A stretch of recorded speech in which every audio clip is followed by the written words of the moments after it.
Praise God.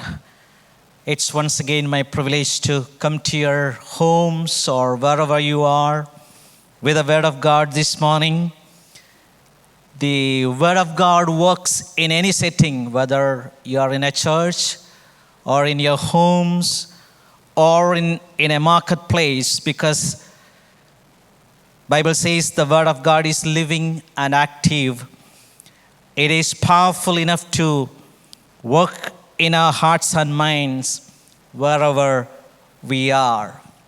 As I'm standing here with God's Word, I'm not more qualified than any other person in the church, nor I am more equipped than anybody else, but I'm aware and I appreciate that I am here because of the mandate that is upon me. When God called me to the ministry, God laid it into my heart that the calling upon me is to preach the word in such a simple way that people can understand. I appreciate the teachings of Jesus Christ. He takes heavenly mysteries and he explains in such a down-to-earth manner that any uneducated person can understand it. So I hope and I pray that whatever I am sharing today will help you, empower you, and equip you to do whatever God has called you and me to do and become in this city. As somebody said, every preach is meant to comfort the disturbed and to disturb the comfortable. I pray that it will happen through what I'm going to share this morning to you. Praise God. We are on a wonderful series called Send Me to the City. Last 2 weeks we heard about readiness for what is ahead, release from what is behind, through the story of Nehemiah and his team rebuilding the wall of Jerusalem. Today's topic I'm going to share is on realization of what is now. For us to measure the progress, you know that we need to know where we are at the moment so that we can progress into what God has ahead in our life. Leon has already reminded us to take our eyes off the circumstances that we are in at the moment, because this is a winter season. It can be so discouraging looking outside, but we need to look forward to the spring that is ahead of us. In Hebrew chapter 12, it is said about Jesus Christ, who, when he was on the cross, he disregarded the pains of the cross because he was fixing his eyes on what was ahead.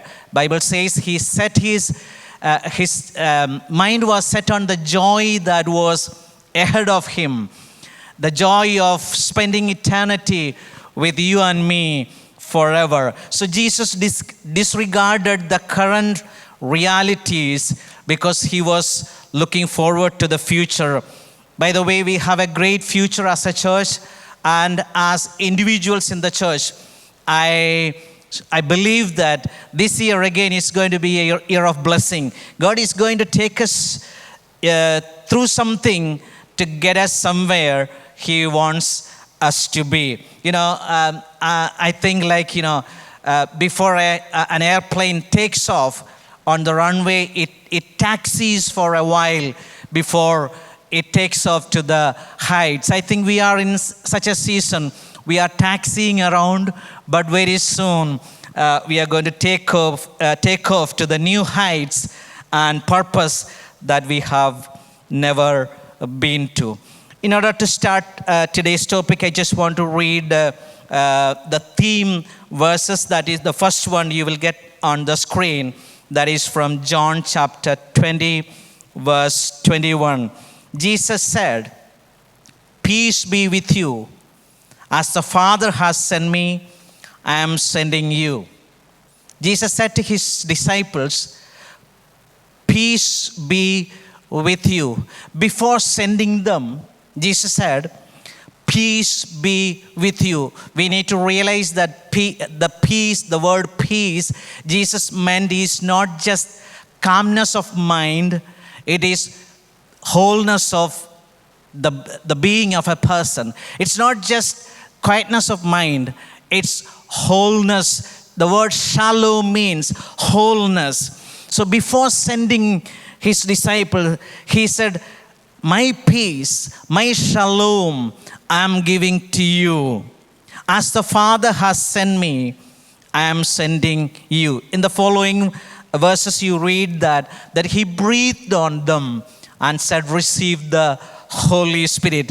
Jesus hasn't sent us just, as we are. He has given us his Spirit, the power that raised Jesus Christ from the dead to be with us, to do whatever we have been called to do. And as we are going through the book of Nehemiah, today I'm going to read from chapter 2, from verse 11 through 18. You can just follow that on the screen as well. I went to Jerusalem. This is Nehemiah saying, I went to Jerusalem, and after staying there 3 days, I set out during the night with a few men. I had not told anyone that what my God had put in my heart to do for Jerusalem. There were no mounts with me except the one I was riding on.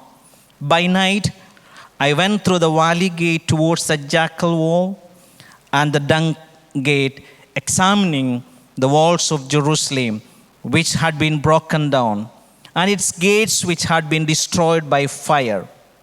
Then I moved on towards the Fountain Gate and the King's Pool, but there was not enough room for my mount to get through. So I went up the valley by night, examining the wall. Finally, I turned back and re-entered through the valley gate. The officials did not know where I had gone or what I was doing, because as said, I had said nothing to the Jews or the priests or nobles or officials or any others who would be doing the work.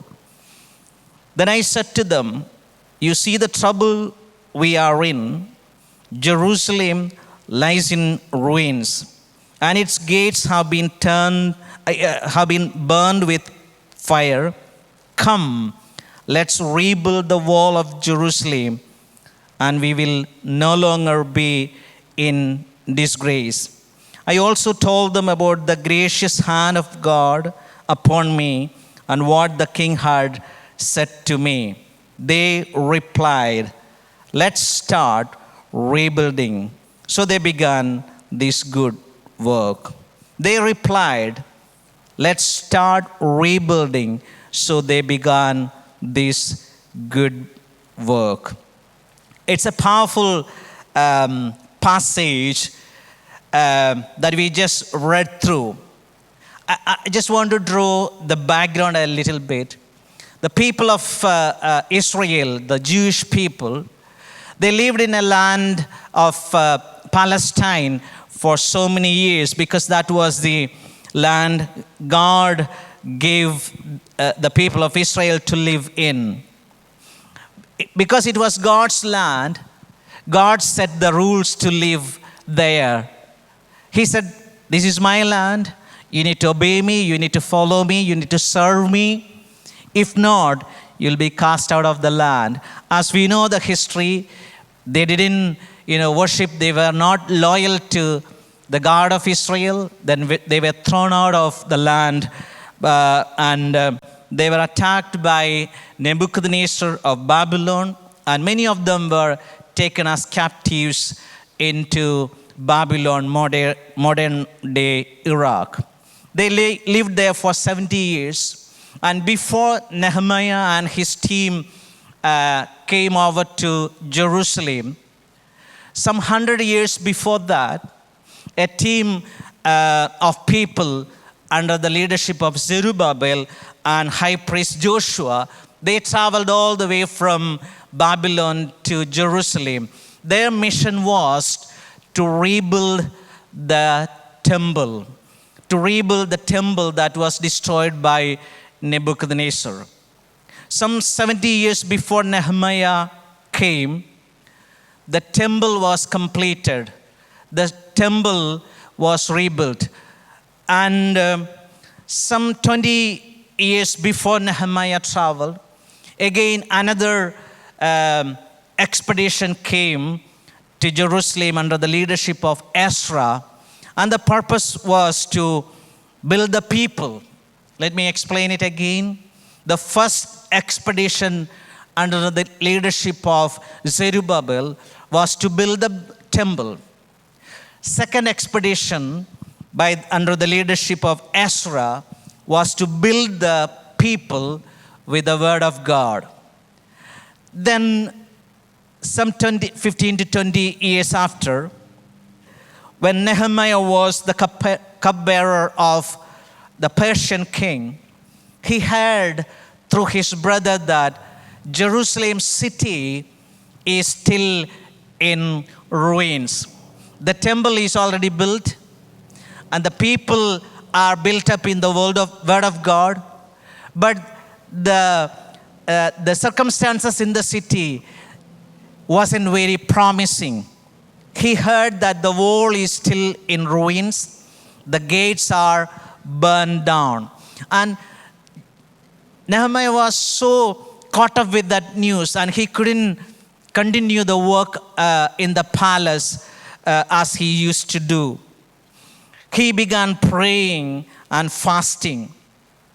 Then, as we heard last 2 weeks, he was sent by the king of Persia in order to rebuild the city wall of Jerusalem. He was sent by the king. Now, we live in an age and generation, we don't appreciate building a wall. I know, because this topic has been used in politics a lot.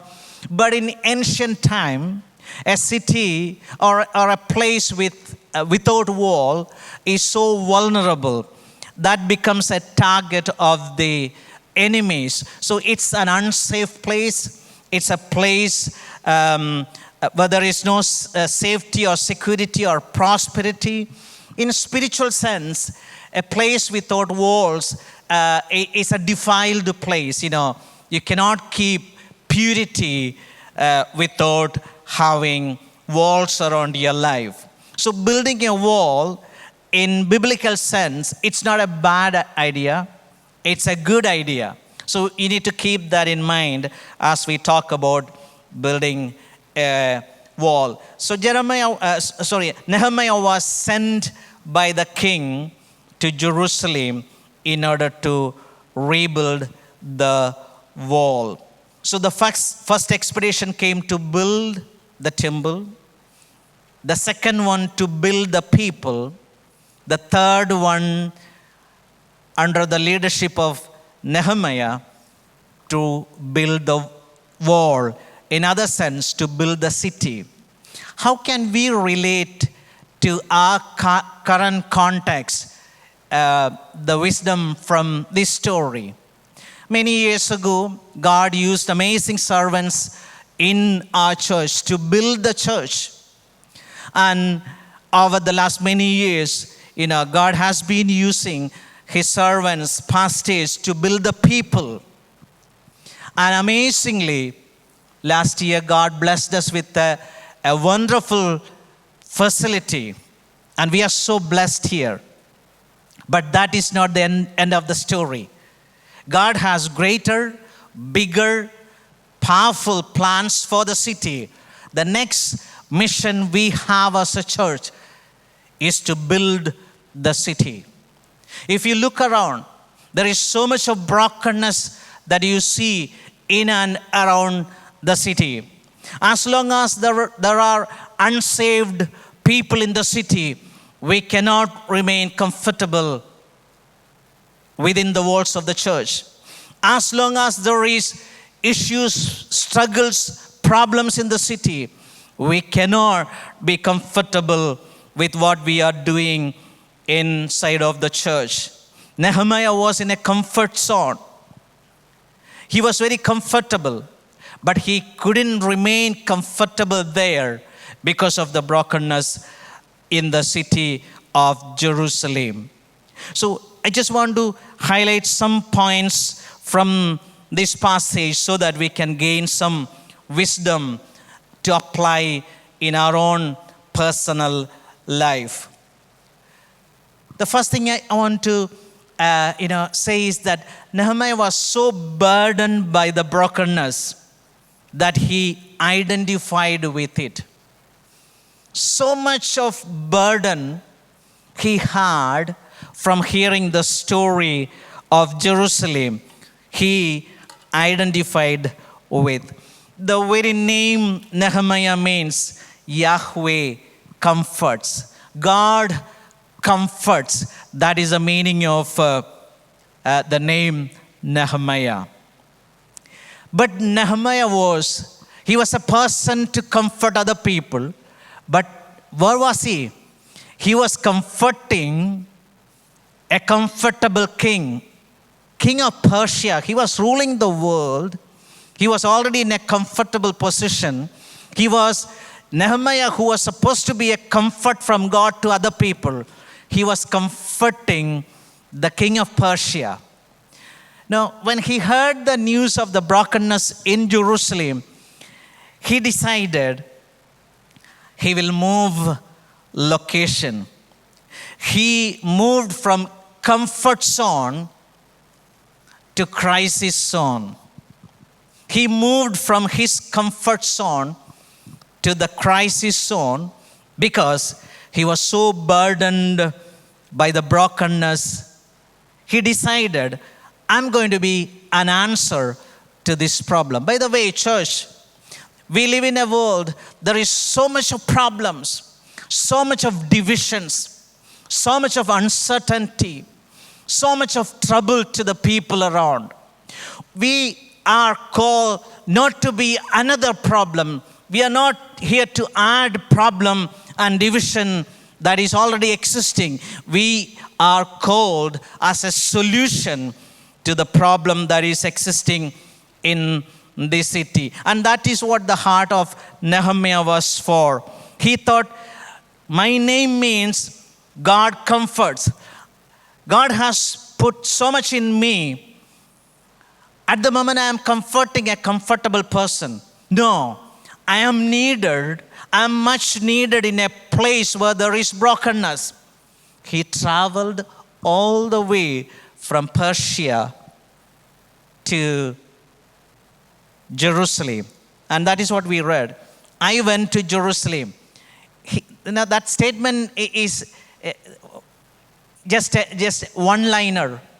But it took a long journey for him to be in the middle of the problem so that he could be an answer to the problem.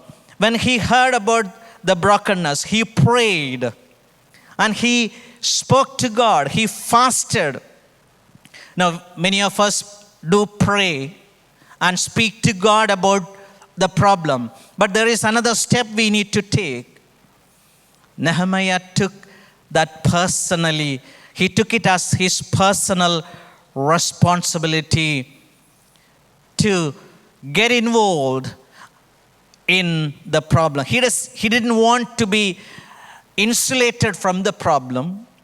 He wanted to be involved in the reality that was happening in the city of Jerusalem. We read that he went to survey the city during the night. And he was just surveying and exploring to know the gravity of the brokenness. He wanted to experience that firsthand. Initially, he heard from his brother, but this time he wanted to see the reality by himself so that he'll be more burdened. He can do something about it. And there is a statement which says, verse 14, then I moved on towards the fountain gate and the king's pool, but there was not enough room for my mount to get through. What does it mean? See, the fountain gate, which was an opening, a big gate towards the fountain outside. But the situation at the moment, the fountain gate is so narrow now, not even a donkey can pass through. Do you get it? The fountain gate, which was supposed to be so wide that people can go into the fountain and fetch water from there, that fountain gate is so narrow, a donkey couldn't pass through. It has a spiritual significance. The city is in ruins now because the access to the fountain is blocked now. That is a reality for you and me. Sometimes, there is a fountain that is flowing for us. The river of life that is flowing for us. The Holy Spirit in abundance. But because the walls in our own personal life is broken down to such extent that the fountain gate is blocked and we can't access the spiritual water that we need for our strength and vitality. And Nehemiah was so burdened that, he thought he will do something about it. And, he thought he will bring the comfort of God to the people that are in distress there. Our God is not a passive God. God is not looking from heaven the problem that humans are facing. Our God is so compassionate. He identifies with our problem. When the people of Israel, they were in slaves in Egypt. They were there for over 400 years. Then God appeared to Moses in burning bush and said, I have seen the misery of my people. I have heard their cries. Our God is a God who hears and listens and sees the troubles of the people. And He wants to answer. He wants to get involved. He then invited Moses to do something about it. So is God all the time. All through human history, God is looking for people to get involved in what God is planning to do. By the way, it was in Nehemiah's idea to rebuild the wall. Nehemiah says in that passage, God put that idea into his heart. In other sense, God is already planning to do the rebuilding of the walls in Jerusalem. And because of that burden God passed on to Nehemiah as he was praying and seeking God. This is what happens when we pray to God. When we fast and pray to God, prayer is not just a one-way communication. When we make our heart available to God, what happens? God will pass on His burden, His compassion, His desire, His plans into our heart. Now, we are in a great season at the moment. The church is in a 21-day fast and prayer. I would encourage all of us, make time, prepare your hearts, not just to speak to God, but to hear from Him. Because God is already planning rebuilding the city of Aberdeen. Perhaps as you seek God and pray and speak to Him, not only you will speak to God, but God will speak to you in return and pass on some burden that He has for this city. Why don't you make time to fast and pray during this season? This wonderful man was so burdened by the brokenness that he saw. He identified with the problem.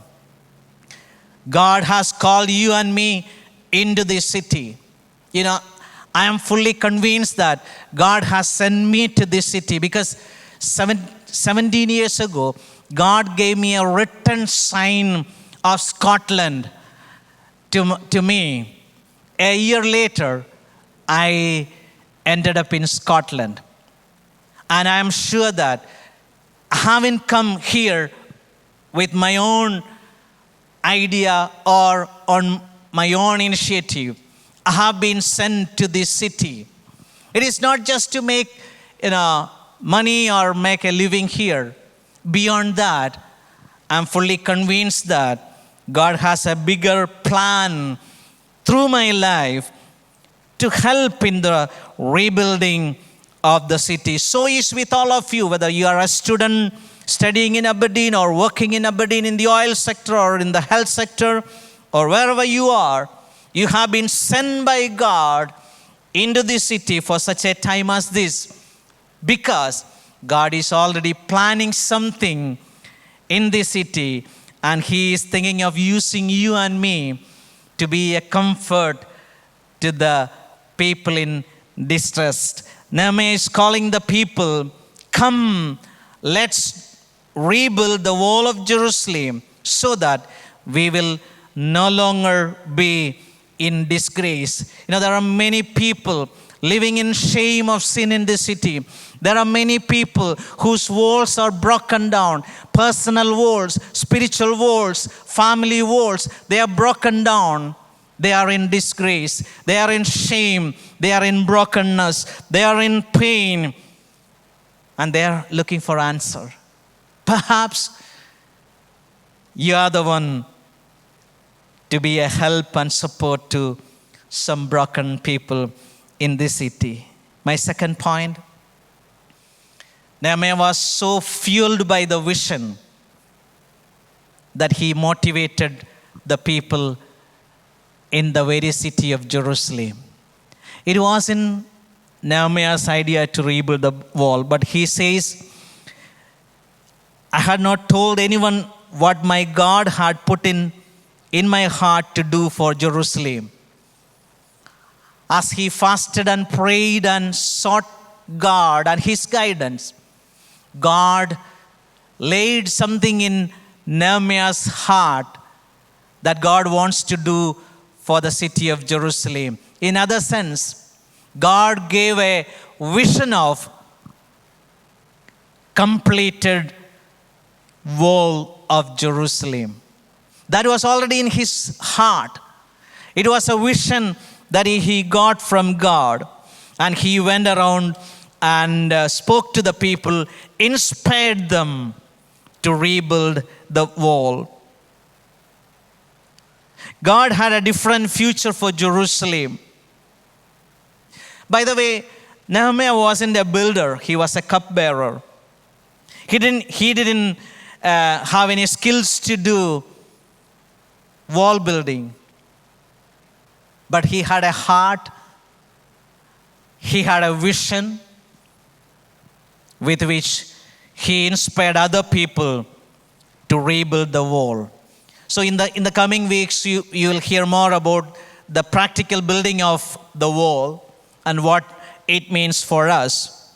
But let me tell you, even in the following chapter 3, you read the people who built the walls. They were priests, they were some goldsmith, even there were some perfume makers who were involved in the building of the wall. None of them was a civil engineer or a structural engineer. They didn't have the skill.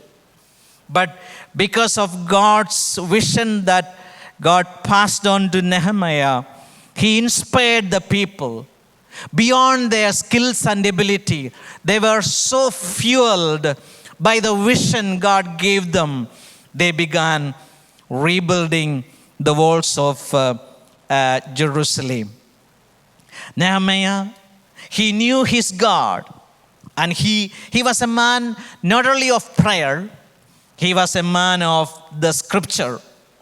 Why did I say that? If you read the prayer in chapter 1, he is, going back to the story of Moses and his ancestors. He's praying, remember the instruction you gave your servant Moses, saying, if you are unfaithful, I'll scatter you among the nations. But if you return to me and obey my commands, then even if your exiled people are farthest horizon, I'll gather them from there and bring them to the place I have chosen as a dwelling for my name. He knew the scripture. He knew exactly that God has a plan to build the walls of Jerusalem. If you read Psalm 51, in which David prays, God rebuild the walls of Jerusalem. Psalm 51, verse 18. In your good pleasure make Zion prosper. Build the walls of Jerusalem. Nehemiah knew that it is scriptural to build the walls of Jerusalem, because hundreds of years before Nehemiah's time, David prophesied, it is the good pleasure of God to prosper and rebuild the walls of Jerusalem. By the way, it is the pleasure to prosper. It is the pleasure of God. It is the desire of God to prosper and bless you and me in the city of Aberdeen, so that this city will be rebuilt. This city will be blessed through you and me. We need to have a vision for the city. Nehemiah was so caught up with the vision he had. He inspired other people in order to build the wall. Bible says, where there is no vision, people perish.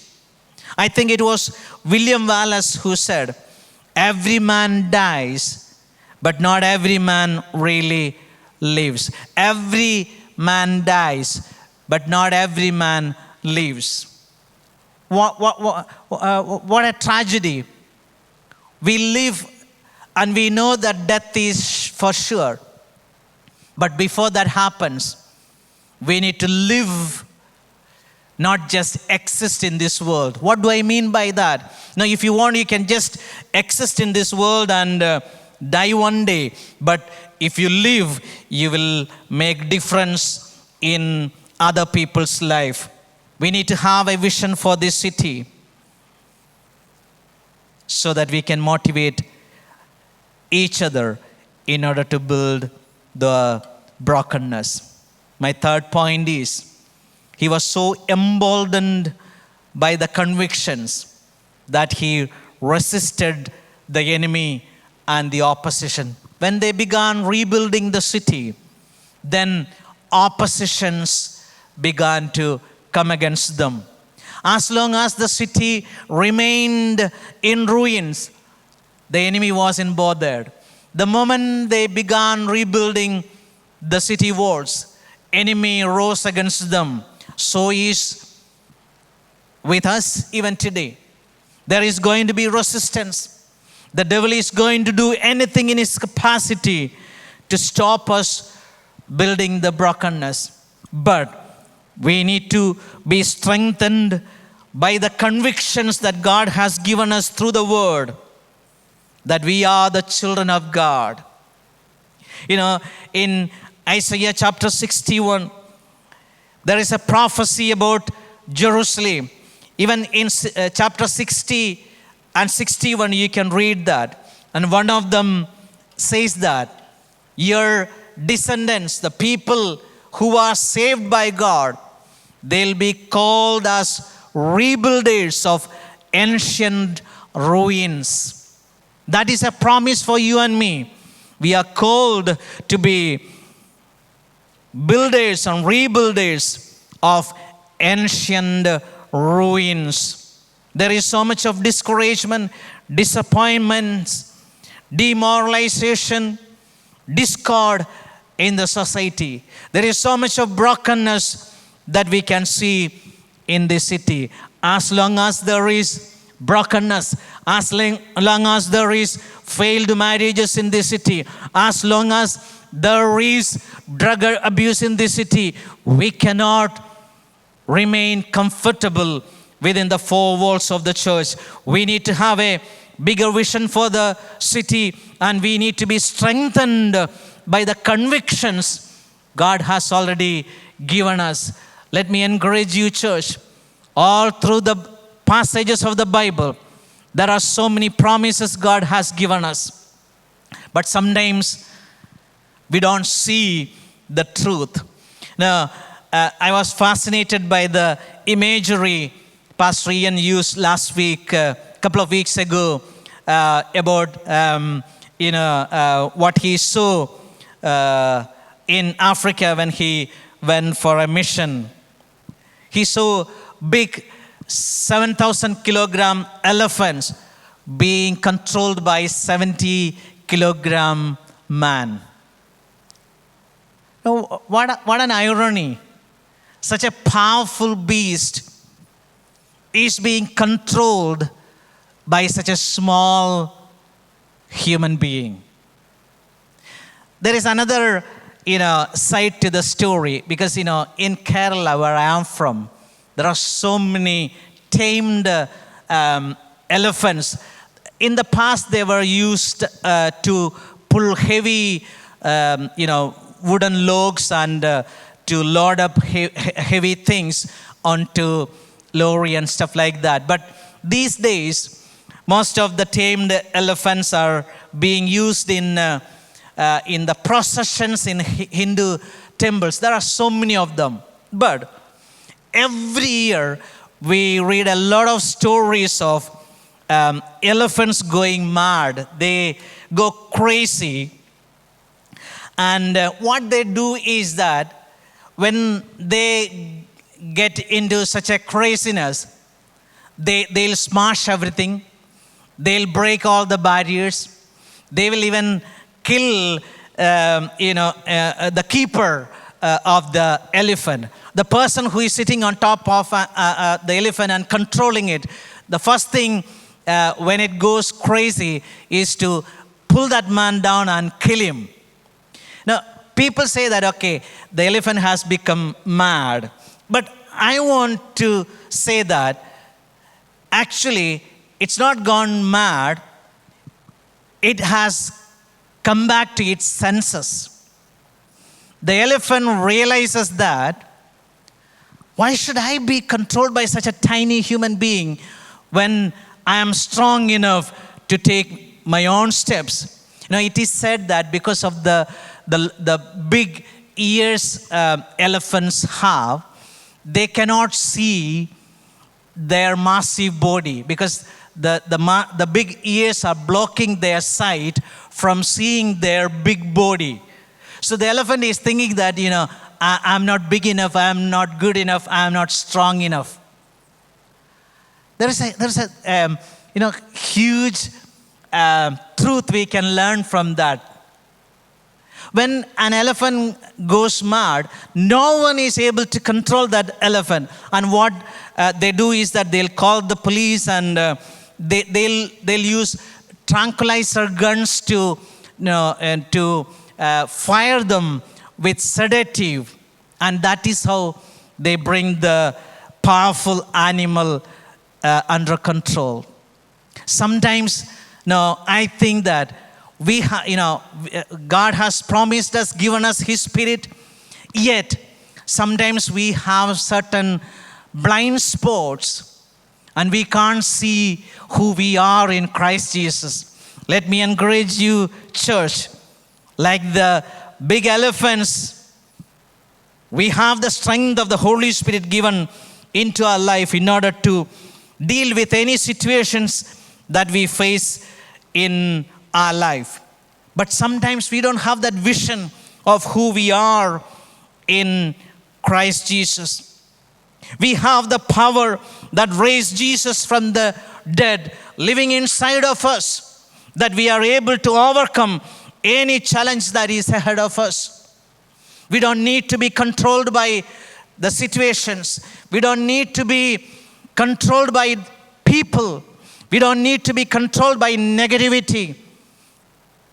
We need to be led by the power of the Holy Spirit so that we can achieve greater things in this city. Bible says in Daniel, those who know their God shall be strong and do great exploits.